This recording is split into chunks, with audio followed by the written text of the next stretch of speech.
खास कार्यक्रम में फिर एक बार आपका स्वागत है। नवंबर 2019 में एक खबर छपी कि मलेशिया का एक आखिरी समांतरण गेंडा समाप्त हो चुका है। ना जाने ऐसी कितनी प्रजातियां हैं जो आज विलुप्ति की कगार पर हैं, लेकिन शायद हम उनके विषय में नहीं जानते।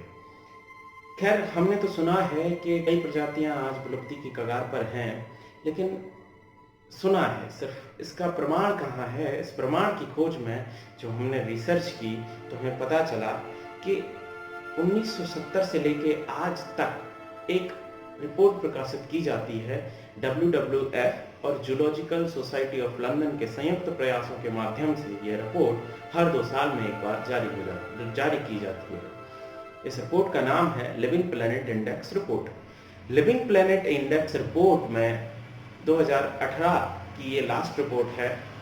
इसमें यह बताया गया है कि दुनिया की 60% प्रजातियां लगभग समाप्त हो चुकी हैं। यह रिपोर्ट ये बताती है कि आज लिविंग प्लैनेट इंडेक्स जो है उसका स्कोर है 0.4, यानी कि 1970 के स्तर से आज हमारी जो प्रजातियां हैं वो केवल 40% बची हैं, 60% निर्मूल हो चुकी हैं, समाप्त हो चुकी हैं। खैर छोड़िए, हमें उससे क्या लेना देना। प्रजातियां हैं, जीवन है, जानवर हैं, मरते हैं तो मरने दीजिए, उससे हमें क्या। लेकिन जनाब, फर्क पड़ता है। ये इकोलॉजी है और ये एक फूड वेब है, फूड साइकिल है। इसमें एक साइकिल बनती है कि यदि इस दुनिया से सभी शेर समाप्त हो जाएंगे, या इस दुनिया से सभी बकरियां समाप्त हो जाएंगी, या सभी हिरण समाप्त हो जाएंगे, तो कहीं ना कहीं इस फूड वेब, फूड साइकिल की चेन टूट जाएगी।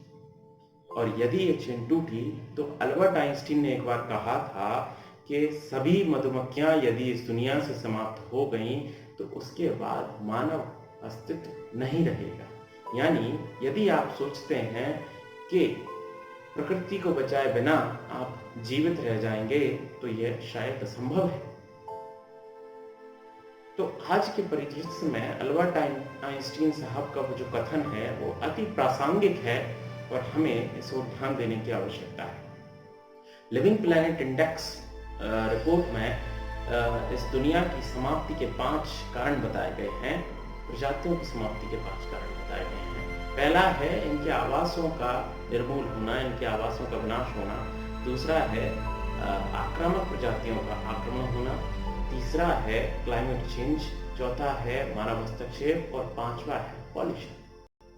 इनमें से जो आखिरी कारक है वो मानव जनित है, पूर्णतः मानव जनित है। अर्थात इसके पीछे, इन प्रजातियों के समाप्ति के पीछे कहीं ना कहीं यदि सबसे बड़ा रोल किसी का है तो वो मानव का है। यही रिपोर्ट हमें ये बताती है कि यदि मानव अपने इकोलॉजिकल फुटप्रिंट को यदि कम कर दे, इकोलॉजिकल फुटप्रिंट का मतलब होता है कि इस मानव जीवन को जीने में और अपशिष्ट पदार्थों को रिसाइकिल करने में जो संसाधन प्रकृति से मानव प्राप्त करता है, उनमें यदि कमी कर दी जाए तो शायद इन प्रजातियों को नष्ट होने से बचाया जा सकता है।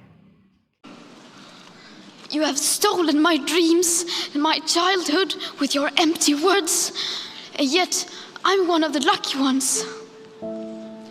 People are suffering, people are dying, entire ecosystems are collapsing. We are in the beginning of a mass extinction, and all you can talk about is money and fairy tales of eternal economic growth. How dare you?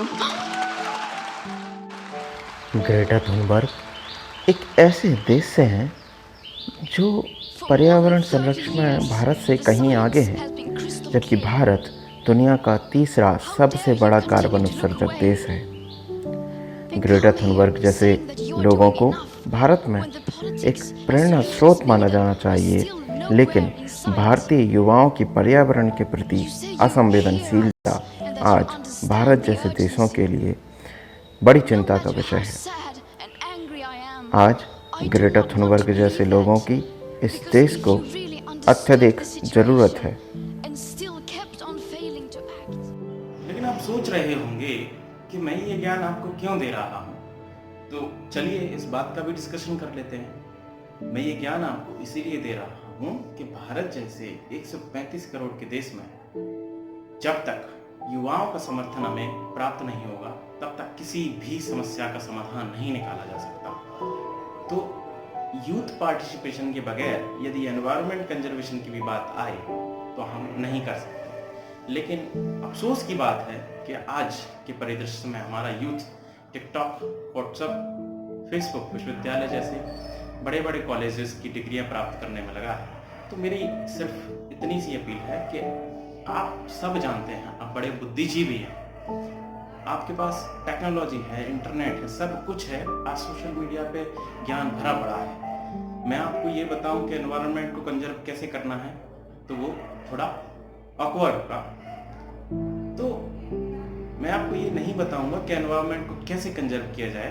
तो बस मैं सिर्फ ये कहूँगा कि भाई अपने busy schedule से, व्हाट्सएप, फेसबुक, यूनिवर्सिटी के बिजी शेड्यूल से, टिकटॉक के बिजी शेड्यूल से थोड़ा सा टाइम निकालिए, थोड़ा सा टाइम अपने पर्यावरण के लिए दीजिए प्लीज़। बस सिर्फ इतनी सी अपील है।